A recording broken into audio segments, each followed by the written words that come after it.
So, hello and welcome to the Exorcism TV talk show. Currently live. My name is Lucia. I'm the founder of Paranormal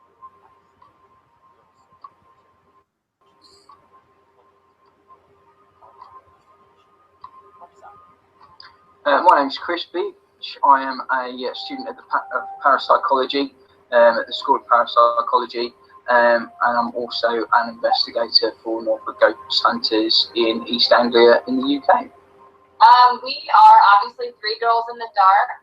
My name is Emily. I'm Gina. And I'm Christine. And we basically do exactly what our name says. We sit in the dark, the three of us.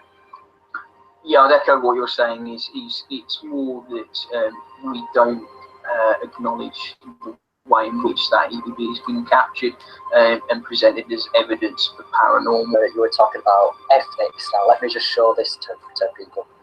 This makes me absolutely sick. Thank you for having me on, by the way. No problem. So my name is Sophia Temporelli. I'm 16 years old. I've been a radio host since I was 12 years old. My show is called, and I've been in the paranormal since 8 years old. I call myself para-confused.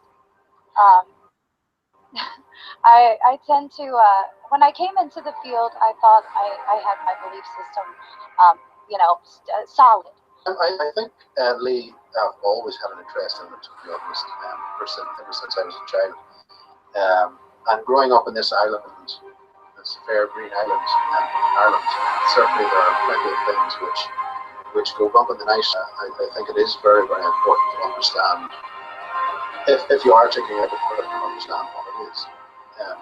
Personally, I'm a great believer in the best piece of equipment that we have is our own people. Gina over here is kind of like a borderline. She's borderline. So I like to say she's just a flapping screen door. Sometimes things get in, sometimes things get out, sometimes nothing. Please bear in mind that those facts, if you're investigating, you think you're having a paranormal experience, we think, am I on medication? What have I drank? What have I eaten? Just as a basic, really. And that's my take on possibly why we see, along with the popularization, of course, of the paranormal TV shows, which is in the decline, which is in sharp decline, I might add. If there is any spirits here with us right now, can you use the spirit box to communicate with us?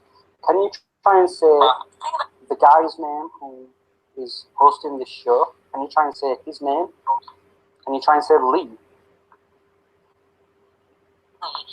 There you go. Did you hear that?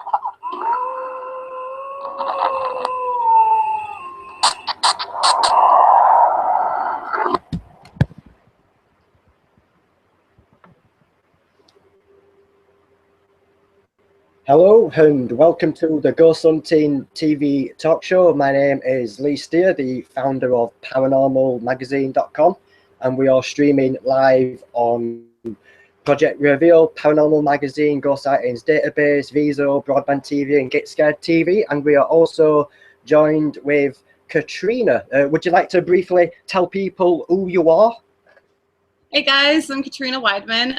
If you recognize me, it's probably from Paranormal State, where I was the interviewer for our paranormal team. I was also host of Chiller's Real Fear 1 and 2. They were two specials we did about horror movies that were based on true stories. So I've been around in the paranormal field for about 10 years now. Still doing it though, and still loving it. Great stuff, great stuff. So my first question actually will be, what got you first interested in the paranormal to begin with? It's pretty much a typical story. I grew up in haunted houses. So the first house I lived in till the time I was about 6 years old was haunted. And then my parents bought another house that was haunted. So, I had a lot of experiences in those two houses, and my mom's side of the family always had paranormal experiences. So growing up, we always heard about, the old farmhouse that was haunted, or the time my aunt had this dream that came true, things like that. And, as I got older, I had a few more experiences that just really, I guess, just left me wondering, what is this? So it was really just, I guess it was just like a quest to kind of make sense out of my experiences. Sounds so. At this specific time, are you a skeptic? Are you a believer? Are you an open-minded person? So it's funny because I think my views have shifted quite a bit since I've been in the field. I am absolutely a believer. For this reason, I've experienced a lot of weird shit. But you know, at the same time, I think it's very. I don't think it's healthy to sit here and say we have everything figured out. I think there's a lot in this world and a lot about our bodies and our minds that we don't understand. So I think it's good to keep an open mind that, you know, anything can be possible. But since I've been in the field, I've noticed I've become a little more skeptical, not so much of, you know, does the paranormal exist? Are there things like ghosts? Are there things like Bigfoot? And I'm not skeptical about that, but I get skeptical of people's experiences. Not to say that they're lying, but I have just noticed that, you know, the more you delve into this work, the more you realize that there's explanations for a lot of the experiences that people have. That's interesting, that, because I first started this field 10 years ago as well myself. And I started as a believer in spirits, but now I'm the complete opposite, and it's pretty similar to what you've just said, really. I've just investigated more, and I started to really question what people are experiencing and even how they conduct their investigations. So now I've come to the point where I've got to know all the pieces of information as possible. So what would you say about that? Yeah, no, I would agree that, you know, you have to, and I think you bring up a good point that, you know, where you say you're skeptical of how people conduct their investigations. And I think that's a really good point to make, because especially if you are an investigator and you have a group, I don't know about you guys, but a lot of times the cases I go on, they come from other groups. So, you know, and not that you want to be, I don't want to use the word suspicious, but, you know, skeptical of your colleagues. You know, I think you have to go in with that mindset, because you want to do the best job you possibly can. And I think the only way you can do that is if you have a firm balance between being open-minded, but at the same time being skeptical, and realizing that a lot of the things that were experienced or that you're going to experience probably have a natural explanation. Nice one. So before the TV shows, did you investigate yourself as a team with another team or out? What do you mean? I'm sorry, what do you mean by that? Before Paranormal State, did you investigate away from them, like with a different team? Oh, yeah. So the team that I was with for Paranormal State, Paranormal Research Society, that was a team since 2001 or 2002. So, and the show didn't start until 2007. So they were a team for quite a bit. And I had joined up with them actually 2 years prior to the show airing. But then I had to drop out of the group because of personal reasons. And I never investigated with them really until the show started happening. But before that, I wasn't part of a professional group, but I was always kind of doing things on my own. I would say probably since I was about 9 or 10, you know, I was researching this stuff. And, you know, I would, when I first found out about, you know, ghost photography and EVPs, you know, I would have like a little recorder, and I would go to my friend's basement who, you know, they had a haunted house. And I would like ask questions, or I would be like, "Show yourself, ghost," and like try to take a picture of it. So I was always doing that stuff. It's just I didn't join like an actual team until I got to college. Nice one. So can you actually remember your first investigation? Oh yes. Oh yes. It was so my first professional investigation with a group was when I was part of PRS, and we were filming for Paranormal State, and it was an episode entitled The Dark Man. And I remember it was so bizarre because not only were you like a new team member of this group going out to these like crazy haunted locations, but you also had cameras in front of your face, you know? So it was like this whole new experience that was a little like weird at first because, you know, you're just not used to something like that. And it was this really sweet woman, our client, her name was Helen. And poor Helen, she had just lost her son not too long ago. I think only a couple of months before we were there. And so there was like a lot of emotional trauma going on with the family. And I remember she was so sweet. She cooked us all this food. She made us like 6 pies, like spaghetti dinners, you know. And we all, in the first season of Paranormal State, for the most part, we all slept at the house. And that first night, we slept at the house all together. I think there were like 7 or 8 of us. And I remember being so scared to get up to use the bathroom. So I just like, I didn't move like the whole night because I was like terrified that I was going to get up and like experience something. So, but we had some weird experiences on that case. We had a flashlight that just like, I don't even know the word for it, but like combusted in front of us. We were asking questions. We heard this pop. And we went over and investigated the flashlight, and it had like started to melt where the button was to turn it on. It was like melting. So it was really, really weird. Crazy stuff. I've never experienced anything like that in my time in the field, but no, maybe one day. Maybe one day. So in your own opinion, because the main reason we do these shows is to get everyone's views and opinions, because I've noticed everyone does have different ways of investigating, different ways of conducting their investigations. So in your view, what is an investigation?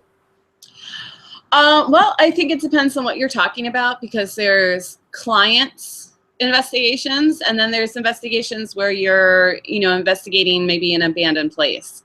And I think, what's that? Let me give you a somebody rings you up on the phone, and it's someone wanting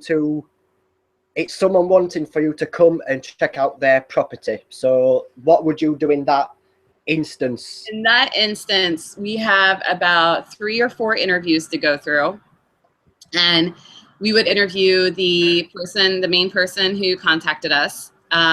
Anybody who's over 18 in that family who's living there, we would interview. Any eyewitnesses to the paranormal, we would interview. Probably try to interview neighbors, and this is all before we go there, and we would try to do as much remote research as we possibly could.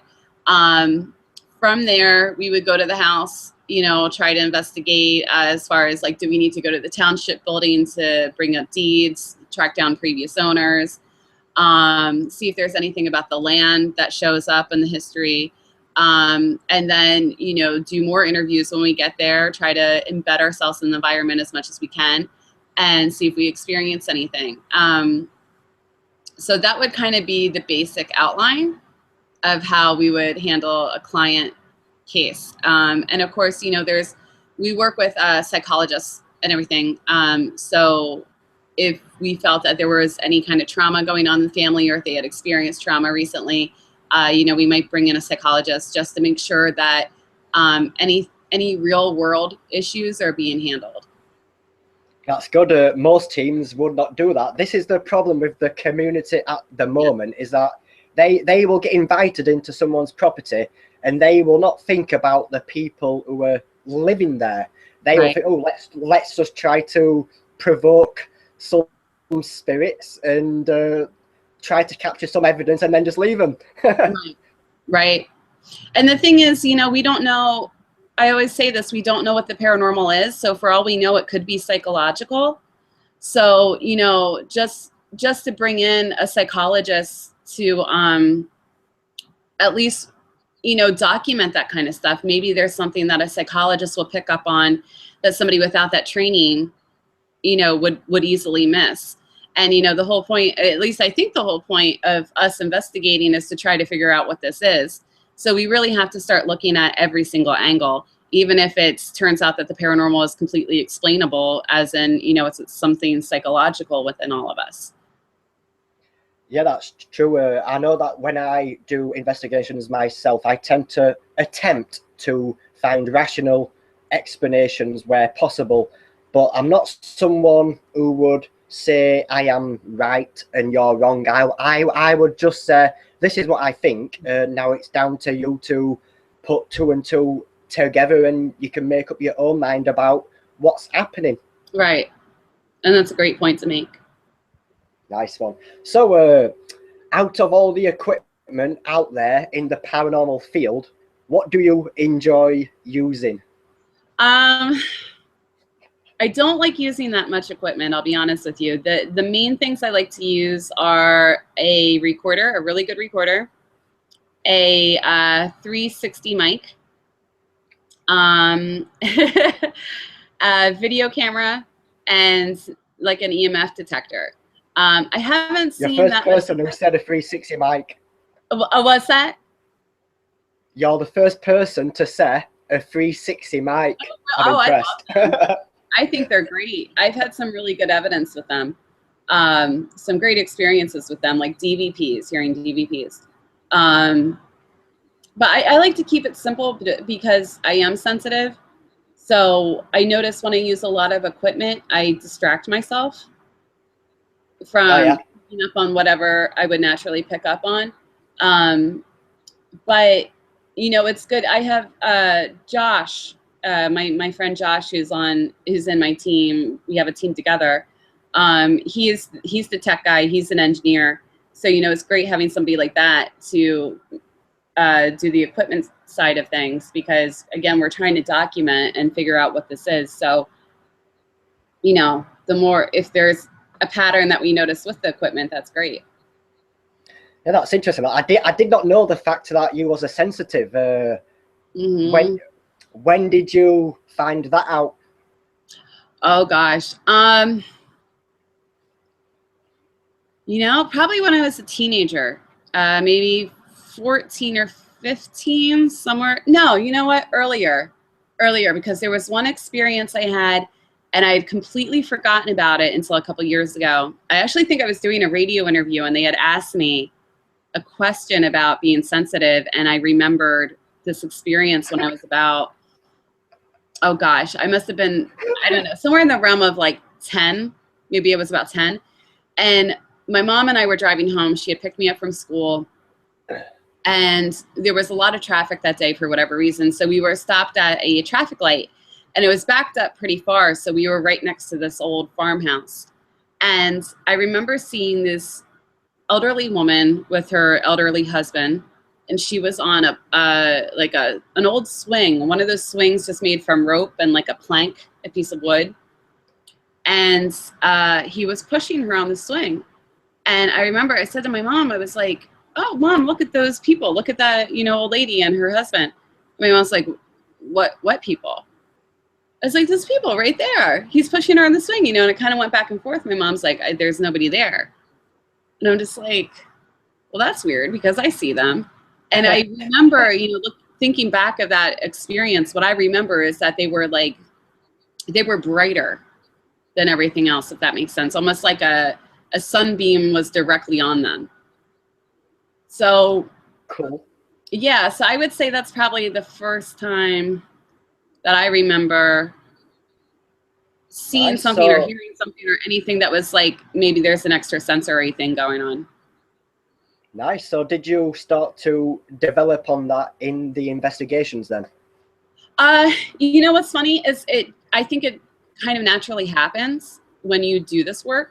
So, you know, I meet a lot of people that they say they're not sensitive at all, but from doing this work, they've kind of opened that up. And I think if you start out sensitive, you know, you just heighten it even more, you like turn up the volume. So there's been times I've tried to work on it and I've had some really weird stuff happen. So I get a little freaked out and then I'm like, okay, maybe I shouldn't like, you know, open this up all the way. But I had a mediumship come through on one case where there was a woman who had unfortunately committed suicide. And I was with Chip Coffee, and we were in her old bedroom, and he had asked me, he's like, just see, you know, what you get. Just try it. And I was holding some of her old possessions, and I started to have, and I feel crazy saying it, because it doesn't, I can't like make sense out of it, you know, but I started to hear it was my own voice, but it's like I had no control over what it was saying. And it was really weird. I like experienced how she had passed away. I felt all of it. And then I could hear, like, in my head, my voice was telling me what it was, how she did it. And the name of her son popped up. So that was probably the most intense experience I've ever had on an investigation. Yeah. Pretty crazy stuff. Yeah. So let's kind of think on the same subject. Would you say that people should be scared of the afterlife? Can they actually physically cause some damage to someone? Oh, can ghosts cause harm? That's what. Yeah. That's this question. You know, that's an interesting question, because again, it's assuming that I know what ghosts are. You know, I don't know what ghosts are. You know, I've seen a lot of weird stuff, and my answer would be that I think there's many different things going on in the paranormal. So I think there are things that are spirits that used to be human and are coming back to kind of communicate with us, or they're visiting, or they're stuck here. But I also think there's many other things in the paranormal. So can any of that hurt you? I have seen scratches on people. I have seen people get pushed. I have seen objects fly off of walls looking like they want to hit somebody. So is any of that on purpose? I don't know. I've been in cases where somebody will ask for something to happen and then it will happen. I've been in cases where it almost seems like it's trying to intimidate you. But then I also, you know, you got to wonder, is it just, you know, we don't know what these things are yet. So is it just like whatever they're made up of? Maybe it's too intense for our world, and it's causing our things in our physical realm to move in such a way that looks violent to us. So I don't know. Yeah, I think it's a great answer. Because I'm going to echo what you say. Science has not actually proven ghosts exist 100% at this point. So nobody really knows what one is, what one looks like, what one actually thinks like. But going back on what people experience, as in with things flying off walls, people getting scratched and etc., if that can happen, then in my own mind, surely they can hurt someone. Right. Something physical like that happening could absolutely hurt somebody. It says, you know, are the intentions there to hurt somebody? I'm not sure of that. Yes. So EVPs, we've just been talking about EVPs. How would you conduct an EVP session? I start pretty basic in the beginning. You know, I have definitely done provoking in the past, but that's not how I start an EVP session. Normally it's just starting out saying, hi, you know, my name's Katrina. I just want to ask some questions. If you could come closer to me, don't be afraid, you know, and then just ask some questions and see if you get any responses. What I like to do now is I do really short EVP sessions. So, excuse me. Maybe, excuse me, maybe 2 or 3 minutes of an EVP session, and then play it back and see if you get anything. Where in the past, you know, we used to just like let our recorders run an hour and then check it. And it's kind of silly if you do that, because if you're getting responses, then you're completely ignoring whatever it is they're saying to you. So I like doing the short ones.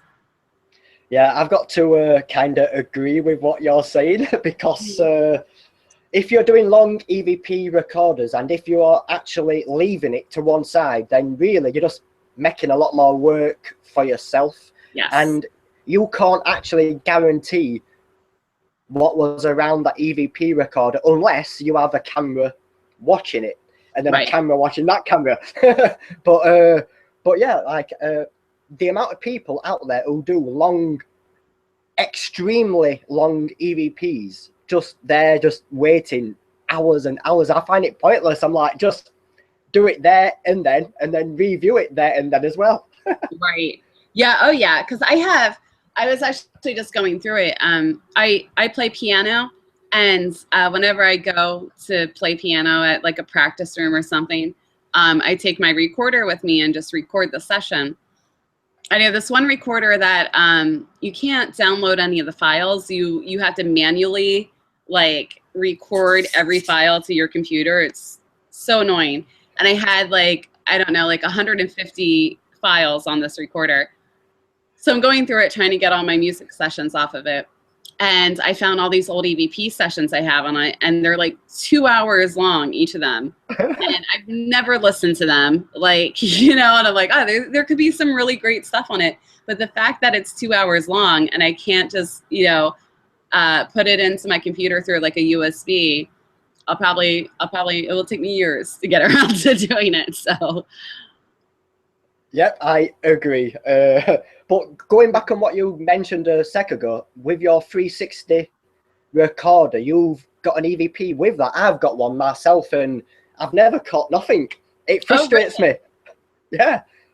And the 360 mic did it for you, huh? No, I mean, I've never caught with it, but I'm shocked that you have. Yeah, I have. Yeah, I actually, I used to use them a lot when I first started out in the field. And one of the very first things I captured with it, it was actually a DVP that I was hearing. And it was of this woman's voice. And she kept saying, I don't know what she was saying. She was loud and clear, but it's like she was speaking a different language. And she kept repeating the same thing over and over again. About 5 times I heard it. And I was wearing, I had headphones hooked up to a 360 mic. And I heard it clear as day, you know, it was right there. And the 360 mic picked it up, so it recorded to my recorder. I had it hooked up to my recorder as well. And what's interesting about that is we had talked to the owner's sister, who had frequented the building quite a bit. And she said, you know, when I go to that 3rd floor, I hear this woman speak to me. She's like, and she's so clear, and she keeps repeating the same thing, but it's like she talks a different language. So that was really interesting, and that was with the 360 mic. So firm believer in that one. Mm-hmm. What I've noticed with EVPs is the cheaper the EVP recorder, the more EVPs you will catch. If you were to splash out more on and buy a more expensive recorder, I've noticed that the EVPs, you don't really capture as much compared to what you would with a cheaper EVP. Have you noticed that? Yeah, I have. Because I have some really good recorders, but I hardly get anything on them. You know, I would agree with you where it's like the cheaper ones or old recorders, maybe something from like early 2000s. They tend to get a lot more evidence than the newer ones. Yeah, I totally respect that. So what's your view on a Frank's box? Have you ever been around one? I have. Yeah, I've been around an actual Frank's box. So not just the Shack Axe, but an actual Frank's box. And it's pretty interesting. We worked with a guy named Christopher Moon. He's based in the States, and he has a Frank's box, and I've worked with him on a few investigations. And I mean, you can definitely hear, you know, voices come through, and a lot of times it sounds like they're intelligently communicating with you. But then there's other times where it seems like it doesn't really make sense. Like maybe, you know, you're probably just really getting the radio frequencies. It's an interesting piece of equipment for sure. Do you think it communicates with spirits or not? You know, For me, the jury's still out on that. I would probably have to work with it a lot more to really make any kind of educated decision on it. But, you know, we did have one really weird experience when I was working with PRS. We were in this abandoned asylum, and we had Frank's box with us. And we said, okay, if anything's here, can you name, you know, somebody's sibling, you know? And sure enough, we got the name Jordan come through, which was one of our investigators' siblings. And we said, can you say it again? And it goes Jordan. Can you say it one more time? It goes Jordan. So things like that, when you're asking a couple times for the same answer, those are the things that I'm like, well, that's kind of odd. Like, what are the chances of that happening? You know, but I don't know. I have some engineer friends who kind of explain it in a way that they're like, maybe it's not, you know, there's a lot of natural reasons why you might be getting that. So the jury's still out for me. Yeah, my personal view on the Frank's box, everyone who watches this show will know my view, and I would I would literally chuck it out of the window. That's how I feel about them. Because as long as there's real radio waves, real sounds coming through, then I just can't trust it. But if we was to somehow eliminate them sounds, so then it would become a white noise generator, then I would be more interested if words came through if that was happening. But people have done experiments and it's been unsuccessful. Right. And I think, well, and that's kind of the cool thing about the field is, you know, like we mentioned earlier, nothing is proven yet. We haven't been able to prove it yet. So it's always exciting to me when somebody just, I mean, it doesn't, to me, like whatever kind of equipment somebody's trying to experiment with, or they're building in their garage or their laboratory basement, you know, it's awesome because, you know, maybe that will get us a little closer to figuring out what this is. Yep, I agree. How do you feel the community is going at the moment? Do you feel it's kind of split, or do you feel that we joined?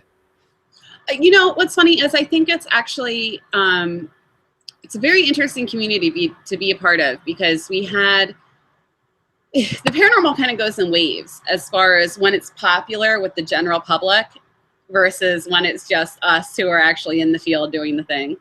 And I think, you know, when the shows became really popular, and in the States they became really popular in 2004, and I know you guys had Most Haunted that was out way before that. I used to watch Most Haunted when I was in college all the time. So, you know, we saw that the popularity of these shows kind of just explode.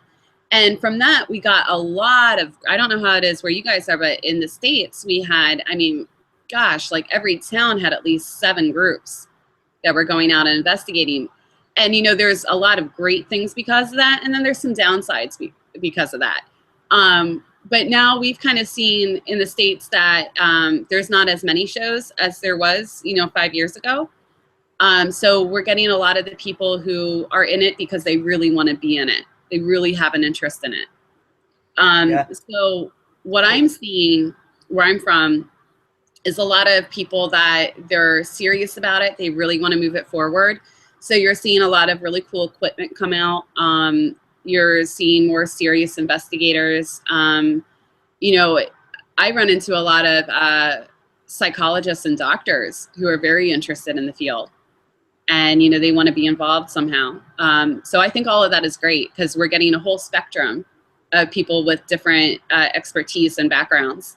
And I think when that happens, when you get a lot of people who are very serious and dedicated and they can bring their gifts to the table, I think that's a wonderful thing that could hopefully, you know, help us move in the right direction. Yeah, I had I forgot his name, but he was from Most Haunted and he was on the show. And we also had Barry Fitzgerald, who's on Ghost Hunters International, and he admitted that ghost shows in today's era are actually going downhill. people are starting to lose interest. Like they're wanting more and more and more, but you know, we can't really give them that much more, really. Like he says, people are getting more interested in monsters and that type of thing. Like cryptos. Yeah, would you say the same thing? Yeah, the cryptos are. We have a show. We have a couple shows in America where they look for creatures, and they do pretty well. They're really popular shows. So it's not a show what I've actually I don't watch TV shows at all, but I've not watched anything like that. I think the only TV show what I watched was Most Haunted, and that was when I probably first started for like 2 episodes. That I've just tend to like learn myself and learn from other people, learn from other teams and etc. But my next question is, what is it like being a part of a production compared to non-production? It's a little different in the fact that you really have to be aware that you're working in a bigger team. You know, so you have the production team, and then you have your paranormal team. And when it's just you as a paranormal group, you know, you can go out, get an interview, you can just sort of split up when you want to split up, and you can do your investigation when you want to do your investigation, and, you know, you're kind of on your own timeline. But when you work with a crew, you have to be aware that, you know, they're on a timeline too, and they have cameras and they want to try to document you. So sometimes, you know, you can't just like up and leave and say, okay, I'm going to go check out the neighborhood. You have to, you know, be like, you have to discuss it with the production team and say, okay, who can come with me and when can we do that? And it's just so, you know, because they want to do, I have found production companies, like the crews that you work with, they're dedicated people and they just want to make the best show possible. So, you know, it's just, when you have something you want to do, it's just making sure that they're covered for it. They have everything they need and they can go out and, you know, document what you're doing when you want to do it. But that's really the only difference. And I guess it's just, you know, kind of getting used to having a camera there, which can be a little weird at first. But, you know, I think like after, I don't know, probably after the first like 5 times or so, you're pretty used to it. So.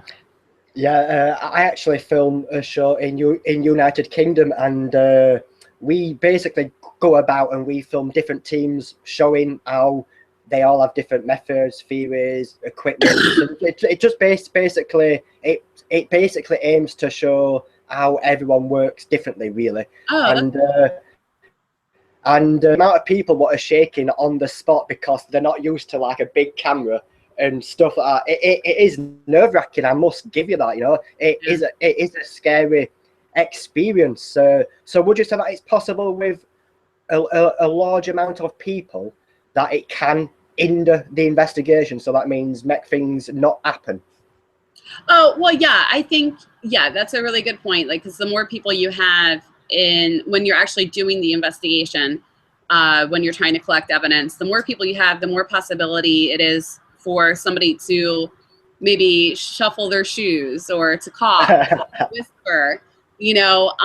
But I've been really lucky where every production company, every crew I've worked with, you know, we talk to them about that and say, listen, it's really helpful for us to have just only the people that need to be in there with us, which is usually a camera operator, maybe 2 camera operators, and possibly the sound mixer, and that's it. You know, so we've been really lucky. Any show I've worked on, that's how it's gone. You know, it's bare minimum of people who need to be there. Everyone else goes outside. That's fair dues. That's the way it should be. Right. I'm just getting up your website now. Yes, my website is very out of date, but it is getting updated as we speak. So just keep a lookout for that. It should be updated fully probably in the next couple months, probably by the new year. So how can people find you? What do they need to type? So just literally, if you Google my name, I come up. There's like 2 Katrina Weidmans in the world. So, but I'm on Twitter at Katrina Weidman. I'm on Instagram at Katrina Weidman. And then if you go to Facebook, Katrina Weidman Official, that's my official fan page. It's I run it. So if you send me a message, I'm horrible with messages, but I do eventually get messages. So that's me. Yep. Nice one. So what type of stuff do you post on your Facebook and stuff? So my Facebook and stuff, if I find like interesting articles about the paranormal, I'll post those up. Let me see. The last one was big announcement coming. To find out what it is, tune in to Destination America this Friday. So oh yes, I want to talk about this actually. Okay. Friday night there is a live exorcism of a lot of people are thinking that it's an actual person that's getting exorcised, but that's not the case. Is that right? It's a house. Yeah. So what's your views on that type of stuff? Do you think it's possible? That what? Exorcisms. Oh, that a house can be exorcised? Yeah. Yeah, we've done that quite a few times in my career. I've witnessed that stuff. And I've witnessed it. So, whether or not it sticks, I think that kind of depends on what the case is specifically. And because a lot of times, anytime you have an exorcism, it depends on the people involved, meaning the clients. And I'm not too familiar with what the exact situation is on the exorcism this Friday. But people definitely do have their houses exorcised or, blessed in some kind of way. But from my understanding, this is a more intense house. So they brought in, paranormal investigators. They have chip coffee going in. So it's supposed to be pretty intense. So I'm tuning in Friday to watch it. I think I'll be watching as well. Yeah, I'm excited. Just a couple of questions from the people watching, actually. Dom is saying, what's your favourite recorder? I know you've already said, I believe, but do you just want to recap what your favourite recorder is? Yeah, it's a, oh gosh, and I can't remember the model of it, but if you look it up, it's a Panasonic. It's like DR 660 or something like that. If you guys Google it, Panasonic recorders EVPs, it should come up. There's 2 models that come up. And one is like impossible to find. You can find them sometimes. But what happened was, I think they came out in the early 2000s and people were returning them to stores because they're like, I keep getting voices on here that aren't my own. So Panasonic stopped making them. But then I think it was their next model that came out also had the same problem. So there's 2 models. And I'm so sorry I can't remember the exact model, but if you guys Google it, it'll definitely come up. Panasonic DR60. Yeah, is that it? Did you just look it up? Yeah. No, yeah. No, I just remember it. Oh, okay. Well, then there you go. Yeah, I was close. Yeah. So another question from Upstate Supernatural. How long does an investigation take to research and investigate for her and the team? It really depends. Abandoned places that don't have clientele, not as well. I shouldn't even say that. There's separate challenges. So if you're working with clients, it takes a while because you have a lot of people to interview. You have a lot of historical research to go through. Residential houses don't always have the best records of historical things that have happened in them. So it's your best bet for those are tracking down people that have lived in the neighborhood their whole lives, seeing what they remember. And that can take a while. And also with client cases, you never really know when the case is going to be over. I still have clients that we've worked with, 10 years ago that are still having things happen in their house. With the bigger places, the abandoned places, the challenges there are you don't have access to somebody that lives there. So you have to go through and, you're sifting through all these, Joe Haskins said in 1998 that he had an experience. Oh, cool. Where is Joe? Well, I don't know. Joe just came in to visit one time. Well, now we have to find Joe. So each of them have their own set of challenges, and there's benefits to each of them, and it really depends on the case and how lucky you are tracking down people. Fair enough. Yeron is saying, is the show ever coming back? Paranormal State. Paranormal State, not to my knowledge. The last episode was aired in spring 2011. So it's been quite a bit, four years since that aired. But yeah, to the best of my knowledge, not that I know of. No problem. And somebody is also asking what's next for you, if you've got anything lined up for future. Oh, I do. I have quite a few projects going on, and you guys know the song and dance. Nothing that I can talk about right now. I know, yeah. But I do have a big announcement coming this Friday. So if you guys want to tune in to Destination America's live exorcism this Friday, there is a big announcement coming. So, and that's all I can say. Yeah, that is fine. That answers somebody else's question about where can they watch the live exorcism. So we're going to call it a night actually now. It's been a pleasure talking to you, Katrina. Thank you, guys. Thank you for having me.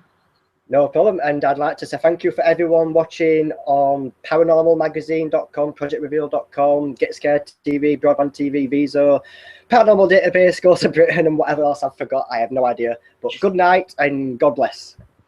All right. Bye, guys. Thank you.